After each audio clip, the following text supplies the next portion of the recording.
భారతదేశ వ్యాప్తంగా పారిశుద్ధ్య నిర్వహణలో ఉత్తమ విధానాలను పాటించేందుకు రూపొందించిన స్వచ్ఛ సర్వేక్షణ్ కార్యక్రమంలో నెల్లూరు నగరపాలక సంస్థ ఉన్నత ర్యాంకు సాధించేందుకు ప్రజలందరికీ అవగాహన కల్పించేలా శానిటేషన్ విభాగం కృషి చేయాలని పట్టణ పురపాలక శాఖ రీజనల్ డైరెక్టర్ హరికృష్ణ సూచించారు.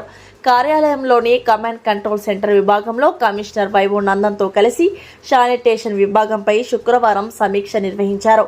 ఈ సందర్భంగా ఆర్డీ మాట్లాడుతూ నగర ప్రజలందరి సహకారంతో శానిటేషన్ విభాగం కృషితో గత ఏడాది స్వచ్ఛ సర్వేక్షణలో దేశవ్యాప్తంగా 34వ ర్యాంకును సాధించి జాతీయ స్థాయిలో నెల్లూరు నగరపాలక సంస్థ గుర్తింపు సాధించిందని తెలిపారు. ఈ సమావేశంలో డిప్యూటీ కమిషనర్ చెన్నుడు, ఆరోగ్య శాఖ అధికారి డాక్టర్ దినేష్, ఇంజనీరింగ్ విభాగం AC Rahamthu Jani, TPRO Vasubabu, sanitation విభాగం అధికారులు, సిబ్బంది పాల్గొన్నారు.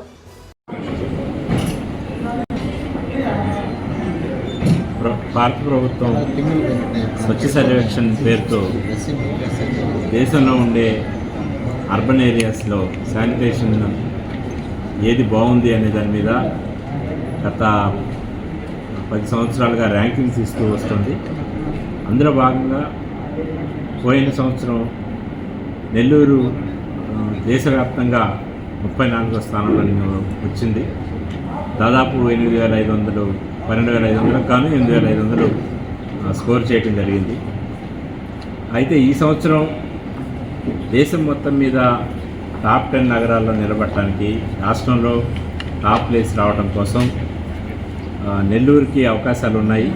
అందు గురించి ఈరోజు శానిటేషన్ రిలేటెడ్ ఫీల్డ్ ఇన్స్పెక్షన్ చేసి అధికారులందరికీ కొన్ని సూచనలు చేసి ఇప్పుడు ఫీల్డ్లో ఉండే దాదాపు 140 మంది శానిటరీ సెక్రటరీస్ అందరితో కూడా మాట్లాడి వాళ్ళకు కూడా శానిటైజేషన్ చేయడం జరిగింది. ప్రజలందరూ కూడా ఈ అవార్డు రావటం అనేది నెల్లూరు నగరానికే గర్వకారణం కాబట్టి ఇది మన ఊరికి వచ్చే అవార్డు, మన ఊరికి ఒక మంచి అవార్డు రావాలి, దేశవ్యాప్తంగా గుర్తింపు రావాలి అనేటట్లయితే చెత్తని బయట పడైపోవటము, అలాగే సింగిల్ యూజ్ ప్లాస్టిక్ని వాడకుండా ఉండటము, ఈ రెండు ప్రధానంగా ప్రజల వైపు నుంచి కూడా సహకారం ఉండేటట్లయితే ఈ నగరానికి మంచి ర్యాంక్ రావడానికి, అట్లాగే భారతదేశ స్థాయిలో గుర్తింపు రావడానికి అవకాశం ఉంటుంది. కాబట్టి ప్రజలు, అధికారులు సమిష్టి కృషితోటి ఈ రకంగా ఈ సంవత్సరం అవార్డు సాధిస్తారని చెప్పి నమ్ముతున్నాను.